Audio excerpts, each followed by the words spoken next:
In episode 4, the ghoul continues to drag Lucy throughout the wasteland for whatever reason. She has no idea where they're going or why they're headed there. At one point, though, on their journey, they hear screaming from a house, so they go to investigate it. And it's actually somebody that the ghoul knows. It's another ghoul named Roger. While Roger isn't feral yet, he's certainly on the right path. He's turning, and he knows it. He could be saved by getting a chemical vial, but he's out of money. It's one of the reasons why he was after the bounty, just like the ghoul. And those vials are one of the reasons why the ghoul has lasted as long as he has in the wasteland. He's really good at making money, and with that money, he purchases the vials, which keeps him from turning.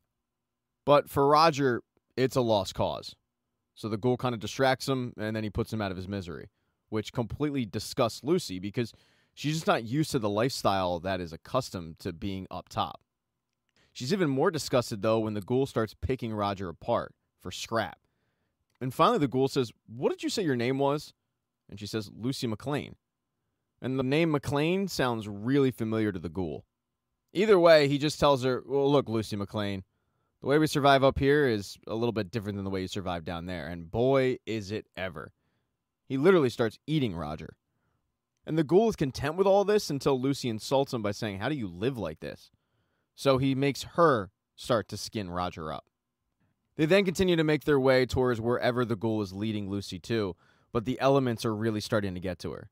She hasn't had clean water in a while, and she's been resisting drinking any water around because it's filled with radiation. Anytime she gets close to it, her Pip-Boy starts going off. Eventually, though, she's forced to give in. For a guy like the ghoul, the radiated water, it doesn't matter. But for Lucy, never having drank it, it is a big change. But it's one she needs to do to survive. While she's drinking the radiated water, she does notice that the ghoul is in rough shape. He starts really coughing up a storm. As he's gasping for air, Lucy decides to take off running, trying to escape. The ghoul, however, lassos her up. And as he's trying to corral her, she bites his finger off. And the ghoul decides an eye for an eye, or in this case, a finger for a finger, and he cuts Lucy's finger off. Yeah, Coop shows no mercy when it comes to Lucy. A little while later, while missing a finger, they finally arrive at the destination. It's an old supermarket. Using a speaker box, the ghoul is able to talk to somebody on the inside and let them know that he's going to do a transaction. 60 vials, which is 2 months' supply, for one semi-mint condition female.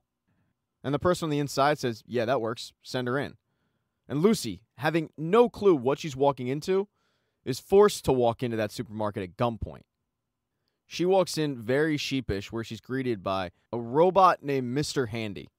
There's a bunch of different kinds of Mr. Handys. There's mechanics, there's artillery ones, but this case, it's a medical Mr. Handy, who recognizes that she's missing a finger and he fixes it right away.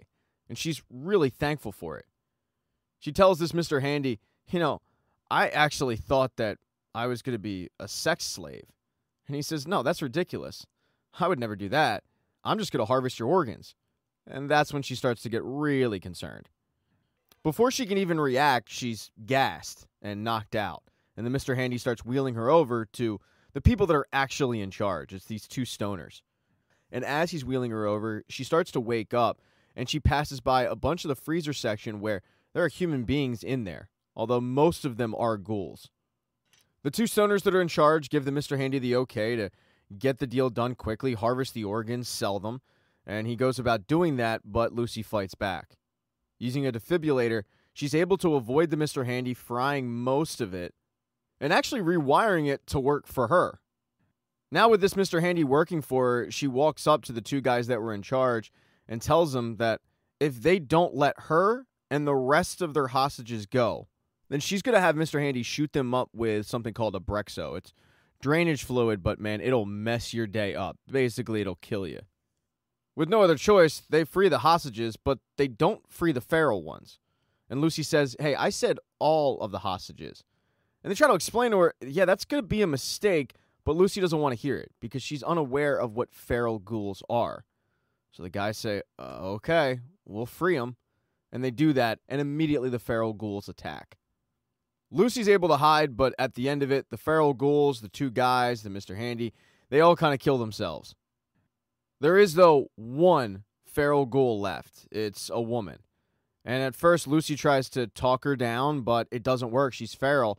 And when the woman attacks Lucy, Lucy's forced to kill her. It's the first time Lucy has really killed anything. When Lucy walks out of that supermarket, she's different. She's changed. But so has the ghoul. Coop is laying on the ground. He's in rough shape. He desperately needs a vial. And luckily for the ghoul, Lucy has brought him some. But before she gives him the vials, she tells him, "Hey, I might end up looking like you, but I'll never be like you."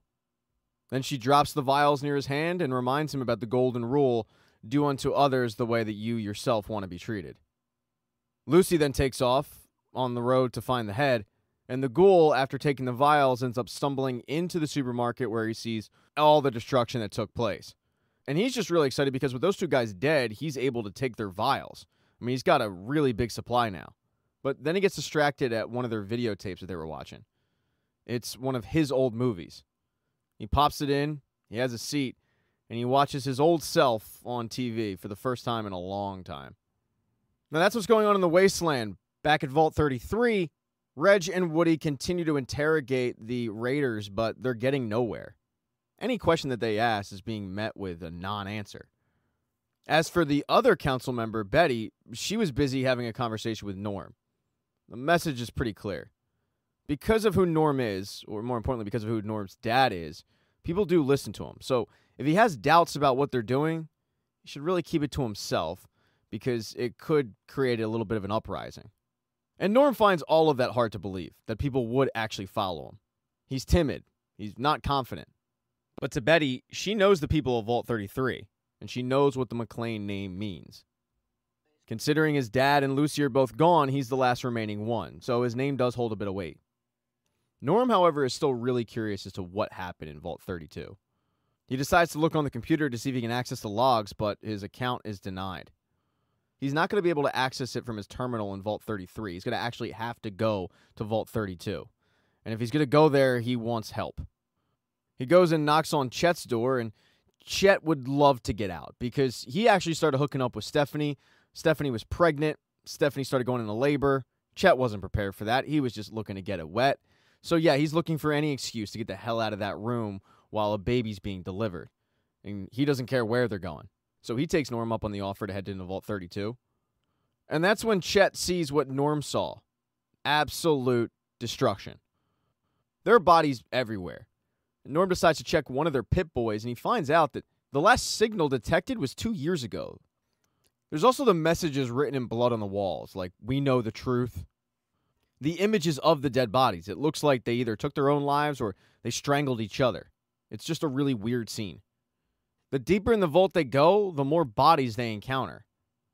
When they finally reach the Overseer's office of Vault 32, they see that the body has been tied up. Looks like there was a complete mutiny. There's a message written in blood on the wall in the Overseer's office that says, "Death to management."